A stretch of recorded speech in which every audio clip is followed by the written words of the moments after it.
जा रही हूँ बयाना साहब, मैं वही सुमन हूँ जो खच्चर मेरे को चांद पर भेजने की बात कर रहा था। तू मेरे पाया में पड़ गया था कि मैं तेरे को बख्शू नहीं। मेरा गांव है चानक और मैं चानक की माटी से मैं पैदा हुई हूँ।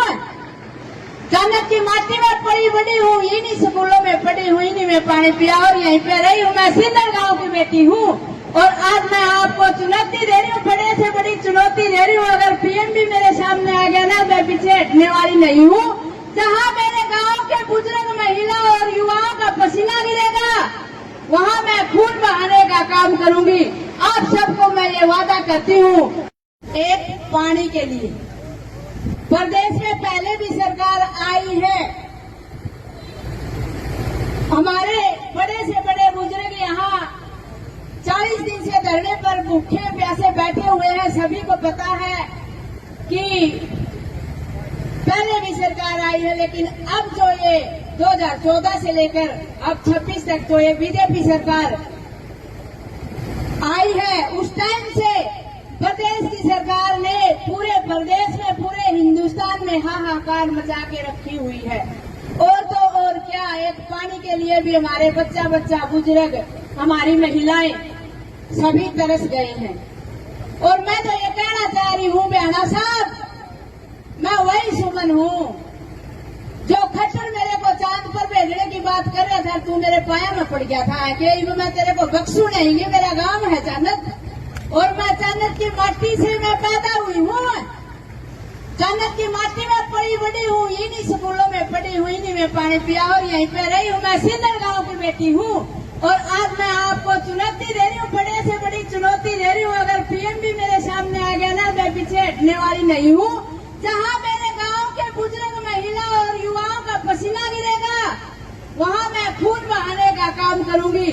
आप सबको मैं ये वादा करती हूँ। और आपकी बेटी हर टाइम सभी धरनों में उपस्थित रहती है, दिन रात। और बड़े ही दुख की बात है कि प्रदेश का जो हमारा सीएम सानी है, उसको तो ये ही नहीं पता कि प्रदेश में कौन सी योजना लागू करनी है। और पीएम भी हमारा ऐसा ही है, उसको भी ये नहीं पता चलता कि कौन सी योजना, कौन सा नियम, कौन सी स्कीम लाके खड़ी करते हैं।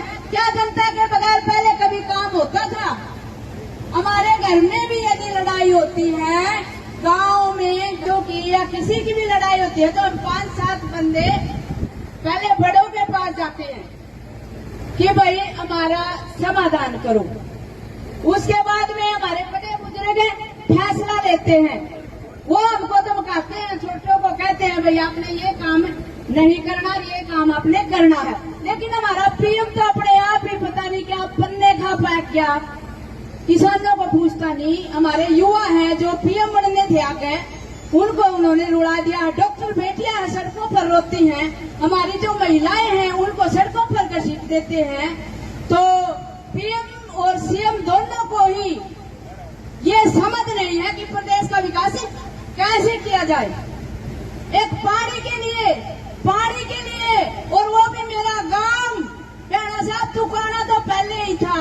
और पिचोलिया बनन का, झूठा पिचोलिया बनन का तूने पहले ही वो ले रखा था।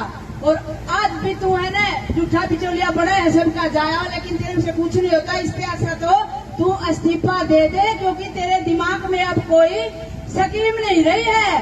किस स्कीम के तहत तू हमारी तीर कभी पटवा दे है, पानी नहीं देने लग रहा। ये लाइन है, लाइन में से पानी जो 80 जाएगा, 80 वाले के अलग है।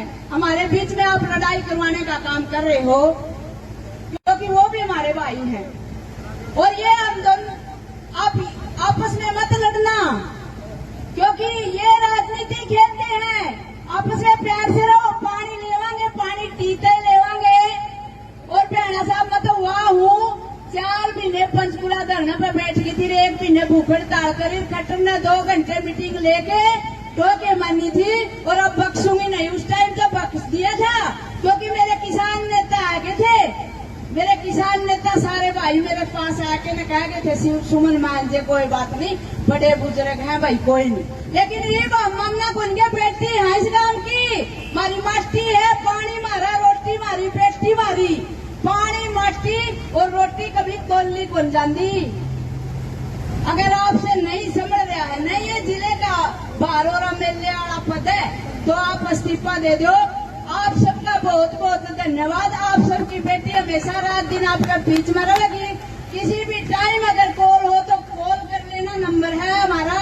हम हमेशा आपके साथ खड़े थे और खड़े रहेंगे। धन्यवाद आप सभी का।